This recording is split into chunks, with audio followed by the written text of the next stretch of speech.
जय गुरुदेव। दूरदर्शी आवाज मासिक पत्रिका 1 अगस्त 2023 प्रश्न नंबर 9। विकारी अंगों की वजह से हम गुरु को अधूरा समझते हैं। गुरु का ध्यान सुमिरन करना तो दूर रहा, उल्टा उन्हें गाली देने लगते हैं और गुरु का मार्ग भी छोड़ देते हैं।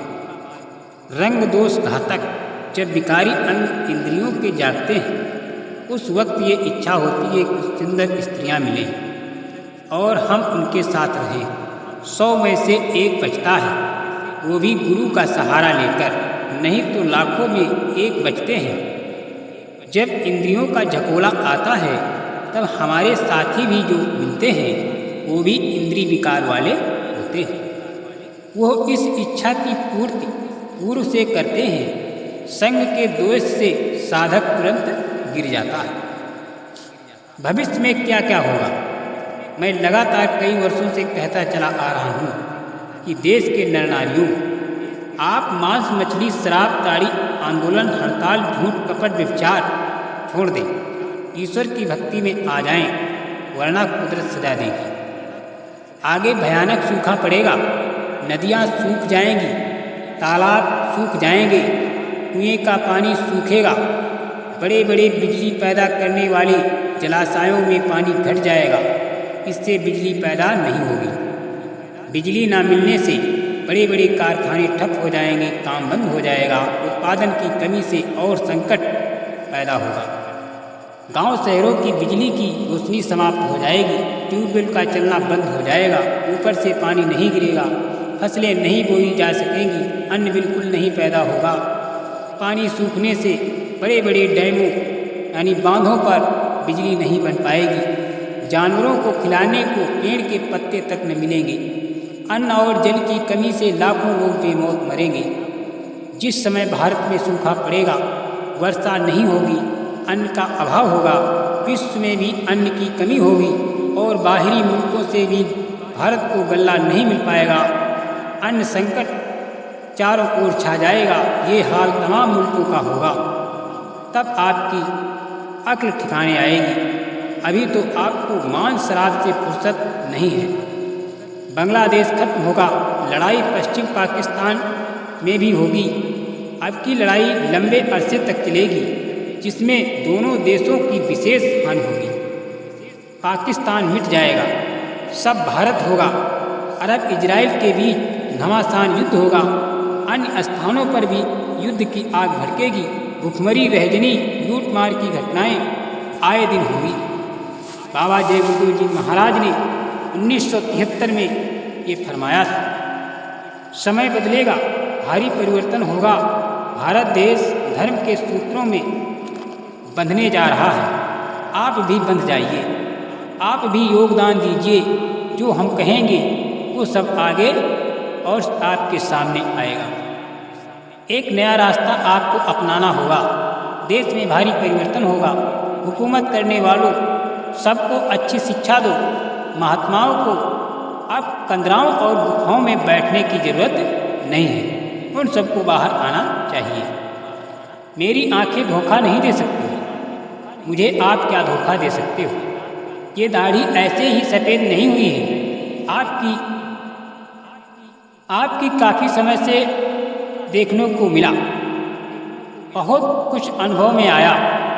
आप ये इच्छा रखते हो कि ज़माना बदल जाए। बाबा जी की कोशिश फलीभूत होगी। समय बदलेगा, भारी परिवर्तन होगा, सतयुग अवश्य आएगा। जिसका जीवन व्यक्तिगत पवित्र नहीं, वो परोपकार किसी मायने में नहीं कर सकेगा।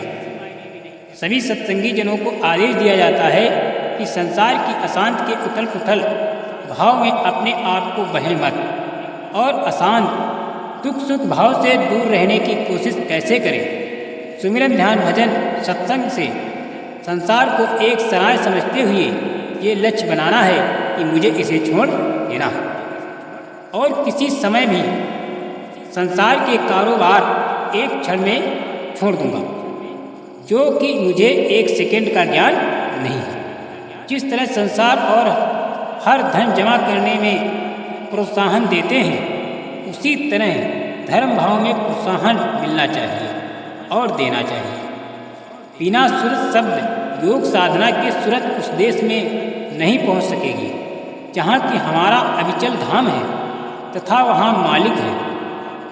सर्वशक्तिमान को यदि पाना चाहते हो तो गुरु से अवश्य मिलो और उन्हीं के द्वारा धर्म शिक्षा तथा व्यक्तिगत रहन सहन सीखो। मनुष्य की व्यक्तिगत दिनचर्या अवश्य शुद्ध होनी चाहिए। जिसका व्यक्तिगत जीवन नेक नहीं है वो अपने आप को धोखा और धोखे में ले जा चुका है। दूसरों का भला हो ही नहीं सकता। आतंक समय में धर्म भाव वाले तथा संतों ने साफ कहा है कि मनुष्य को नष्ट करने का उसका किया हुआ कर्म ही है जो उसके लिए खाई खोद चुका है और उसे ले गिरेगा। संसार की उथल पुथल के साथ सत्संगी भी हैं, वे उससे अलग नहीं हैं। उनको गर्मी लगना अनिवार्य है क्योंकि आग जल रही है, उससे कैसे बचा जाएगा।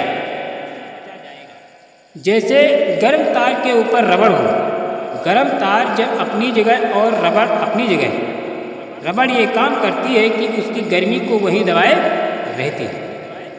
सूरज शब्द की साधना करने वालों या और धर्मचारी सदाचारी पुरुष आतंक की गर्मी को दबाए रहते हैं और गर्मी जो फैल रही है उसे अपनी ठंडक से बुझा देते हैं।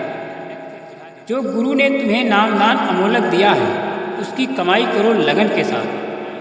गुरु से तुम्हारा प्रेम होना आवश्यक है, बिना प्रेम के मार्ग तय न हो सकेगा।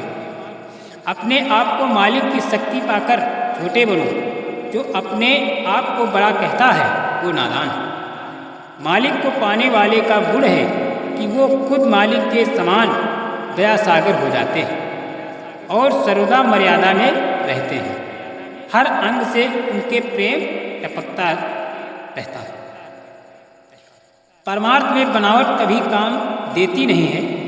आपका धन हक ईमान की कमाई में से जरूर परमार्थ में खर्च करो। जो अच्छे काम हों, जैसे गुरु सदा अच्छे काम करते हैं, उस सेवा से तुम्हें आत्मरोशनी मिलेगी। महाबली एक शासक होगा, धर्म ध्वजा सिर पर धारेगा, धरा से देगा पाप हटाए।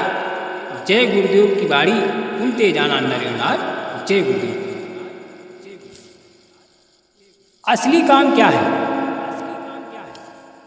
असली काम क्या है?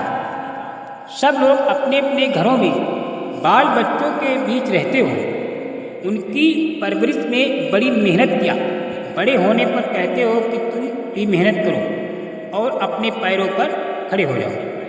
वो धन कमा लो, वही धन काम आएगा जिससे शांति हो सके और जीविका चल सके। सोचो, जब पैदा हुए थे तो तुम्हारे पास कुछ नहीं था। तुमने लाखों अरबों को इकट्ठा करने में पूरा जीवन गंवा दिया, असली काम नहीं किया। जब समय पूरा हो गया तो इस शरीर को छोड़कर चल दिया। घर वाले कहते हैं कि जवान ही था चला गया। मनुष्य 1 मिनट भी अधिक नहीं जी सकता। रिश्तेदारी गया, कहीं गया, समय पूरा हुआ, वहीं रह गया। जो धन कमा कर रखा था वो रखा ही रह गया, कुछ काम नहीं आया। उसने केवल ये अमोलक 5 तत्वों का मानव तन थोड़े दिनों के लिए दिया। ये हकीकत है। ये असली काम अपनी रूह जीवात्मा को जगाने एवं मालिक को प्राप्त करने के लिए मिला था। परिवर्तन जिसके द्वारा होना है उसी के द्वारा होगा।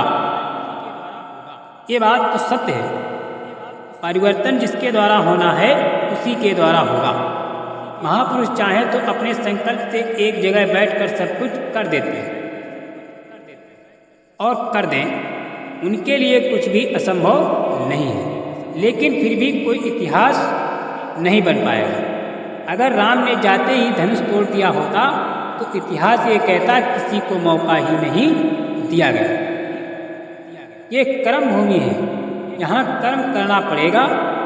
हर चीज वक्त का होता है, हर चीज हर चीज़ वक्त का होता है और हर चीज़ का वक्त होता है। वक्त और कर्म के बीच जो समय होता है उसी में सबको मौका मिलता है। सब लोग अपना प्रयास कर लें, परिवर्तन तो जिसके द्वारा होना है उसी के द्वारा होगा। जय गुरुदेव।